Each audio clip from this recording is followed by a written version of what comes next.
Guys, magandang umaga sa atin lahat. Oras namin dito sa Pilipinas dahil is Navy 55. Siyempre sa mga OFW natin, mga kapatid, ingat kayo palagi dyan.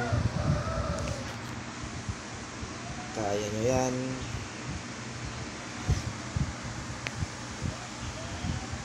At saka nagpapasalamat ako sa bago pa lang ako nag-vlog ngayon, boss, guys, lahat ko pa kung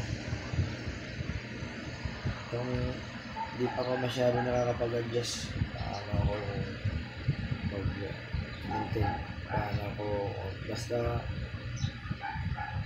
papasalamat agad ako sa may 3 subscriber na ako kagad. Salamat sa supportan nyo.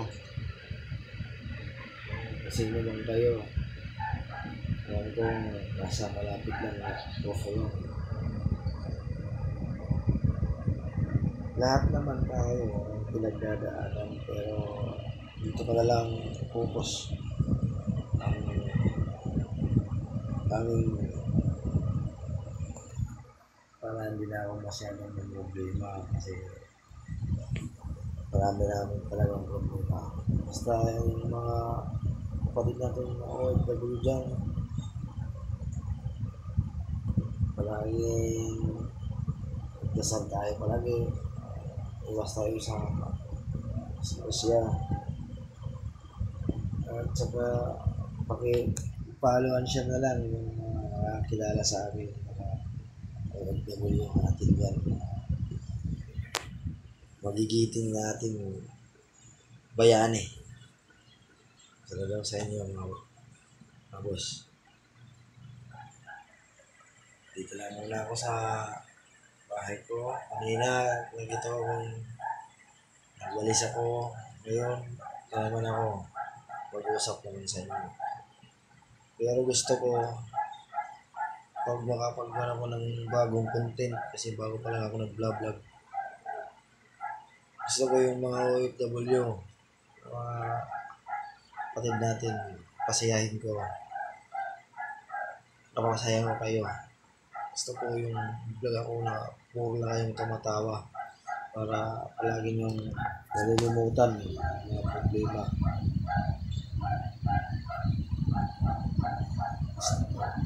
Ayoko na ng kwan. Ayoko na malungkot kasi lahat naman tayo malungkot ng buhay. Ako pala si G. Obrar ng Barangay Ginsurongan. At saka lahat yung mga pinapost ko, yung pag gusto nyo maghanap buhay, dito ako para ako mismo magpapadala sa inyo sa bulad, daing o ano. Meron din akong palaro ba, wala na ako, message na lang ako yung may gustong maglaro din. Alam mo, maglitsyon, doon ako pag may ano mga ginagawa ko, trabaho ko dito sa amin, bibidyo ko lang. Sana mag-enjoy kayo sa kung ano man ang content. Yun lang sa akin. Ingat palagi tayo. Good luck and God bless para sa ating lahat. Maraming salamat. Gio Brad.